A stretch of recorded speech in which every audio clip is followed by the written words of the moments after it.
why is it that state legitimacy is so low right now? Perhaps even where do you even derive state legitimacy from? Because not everyone would recognize that term.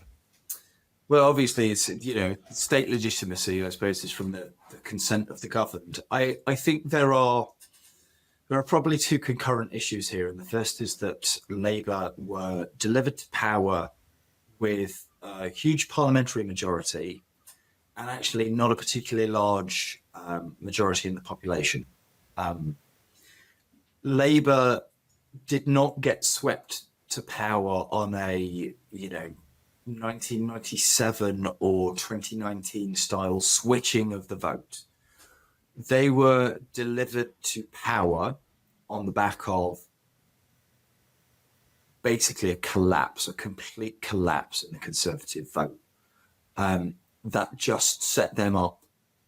Basically, as long as their vote held, they were going to win a very large majority, and that's exactly what happened. So I think part of the reason is that it was a vote of... the last election was essentially a vote of kind of no confidence in any of the system. There was a core Labour vote that held up and a core Conservative vote that stayed at home, and a kind of the 2019ers who switched to our side that stayed at home or split off to reform. So I don't think the government was ever as popular as the size of the parliamentary majority would have you believe. I think that's very clearly got even worse, because Keir Starmer is now, I think, the most unpopular Prime Minister at this stage in his leadership of all time, which is quite simply staggering. We now have, we used to have three parties on about 30%, but the Tories have really dropped back now. So we're on something like sub 20, around 20, and Reform are on about 35, and Labour are kind of around about just top side of 30. And so, that's, for a first past the post system, that's not really sustainable. But then I think there is a second problem to that, which is not particular to Labour, but I think is more of an institutional problem, which is that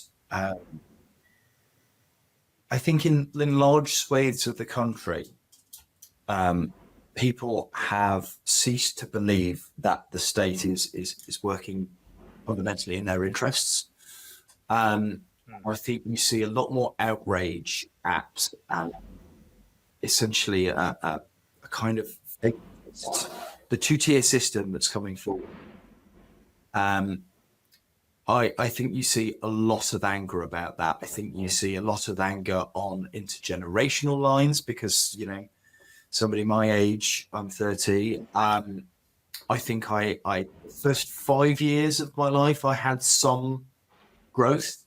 And then since then, I've not really experienced any long-term, strong or sustained economic growth, and certainly not in GDP per capita, and certainly not in wages. So I think there's a sense that basically the state is no longer functioning as it should. It's not delivering better living standards. It's not delivering safely. And I think there is a really strong protest at the minute against what people increasingly see as a system of anarcho-tyranny, where the governed are governed increasingly harder, and the ungoverned are increasingly ungoverned. So a great example of this is the smoking ban. So Britain, I can't remember the specifics, but born after a certain year will never be able to buy cigarettes. And obviously the price of a pack of cigarettes has gone up and up and up and up and up. And actually the rates of reported cigarette sales are going down. The basically all the diseases that are caused by smoking are staying about level, which suggests that people are still smoking at the same rate. They're just now getting their cigarettes illegally. But basically, the cigarette ban is a great example of anarcho-tyranny, right? Because you can walk the streets of. There's no reason to pick on London for this, actually. There's a really big thing in the commentary of, oh, London has fallen. You can walk in almost any provincial town, any major city, and you can smell marijuana constantly on almost every street. Mm-hmm. And, everybody knows who does it. It's very easy to tell. And people are now doing it openly and in public. They go increasingly ungoverned. But cigarette smokers who are used to having the state tread very, very heavily on their lives are suffering even more punishments for a perfectly legal activity, because that is something that the state can actually deliver. Tackling marijuana smokers is actually quite difficult because they're a quite obstreperous group. That's obviously why they need to be controlled.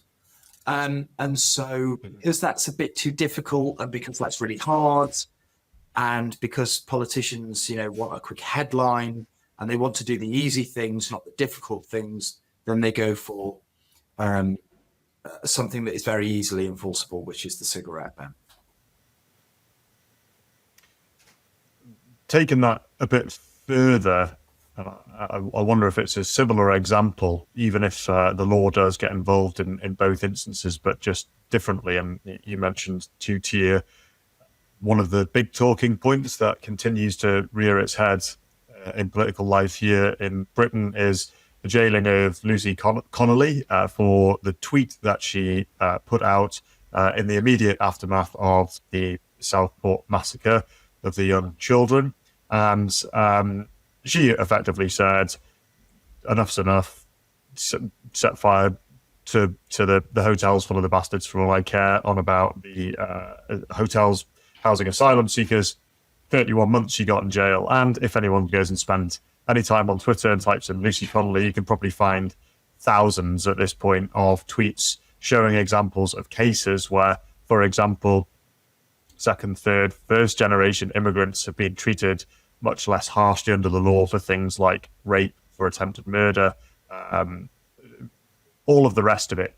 And so you find that you've got a population of natives, let's call them, who are judged much more harshly before the law, and then more recent arrivals who aren't judged as harshly, or cases take much longer to get to court. An example being the two brothers of Pakistani heritage who beat up the women police officers in Manchester Airport and have only just gone to trial a year later, and having seen lots of people banged up for tweets or disorder following the Southport massacre. Is this also an example of anarcho-tyranny where you've effectively got you're allowing actually having unfolded crimes, violence having taken place, and yet those who may have been guilty of close to incitement or saying words to that effect are judged even more harshly than the acts themselves?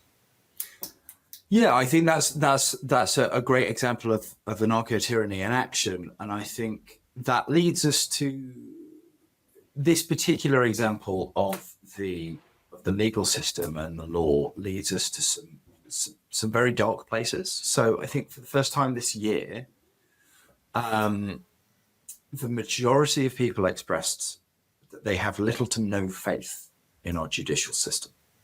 That's according to YouGov. And I think it's the first time that has happened since records began.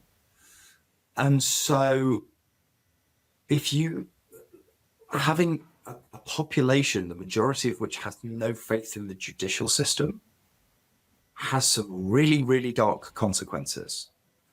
And particularly, I wrote about this for The Critic, and it was speculative. And I really do hope I'm wrong about most of the things I'm writing about at the minute, because I think they're really dark and awful places for this country to be heading to.